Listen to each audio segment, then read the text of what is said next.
આપણું માસિક કાયમ માટે જ્યારે જતું રહે છે, બંધ થઈ જાય છે અને મોટી ઉંમરમાં, એને શું કહેવાય? એને કોઈ શબ્દ છે? જ્યારે સપોઝ આજે છેલ્લું માસિક આવ્યું તે 1 વર્ષ ન આવ્યું તો મેનોપોઝ ગણવાનું. એટલે હવે સપોઝ તમારી ઉંમર 45, 48, 42 એવું છે તો પહેલા માસિક અનિયમિત થઈ જશે. અત્યાર સુધી કેવું મહિને આવતું હતું, કાં 25, 26 દિવસે આવતું હતું, પછી તમને કદાચ 2 મહિને આવવા લાગે, 60 ડેઝ 70 ડેઝના ડિફરન્સ પછી આવવા માંડે તો એને અમે પેરીમેનોપોઝ કહીએ.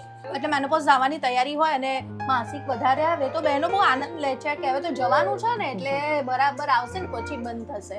તો શું એ રેડ ફ્લેગ ખરું કે રેડ ફ્લેગ ખરું. વધુ પડતું માસિક આવે તો તરત આવવાનું. એટલે અમે ચેકઅપ કરીએ, સોનોગ્રાફી કરીએ, ગર્ભાશયમાં ગાંઠ નથી, બધું નોર્મલ છે તો આપણે બ્લીડિંગ ઓછી કરવાની દવા આપીએ, પણ જો કંઈ પ્રોબ્લેમ હોય તો એ પ્રમાણે સોલ્વ કરવાનું. અને સપોઝ તમને 2-3 વર્ષ માસિક બંધ થઈ ગયું અને પછી બ્લીડિંગ આવે તો તરત ડૉક્ટર પાસે ભાગવાનું.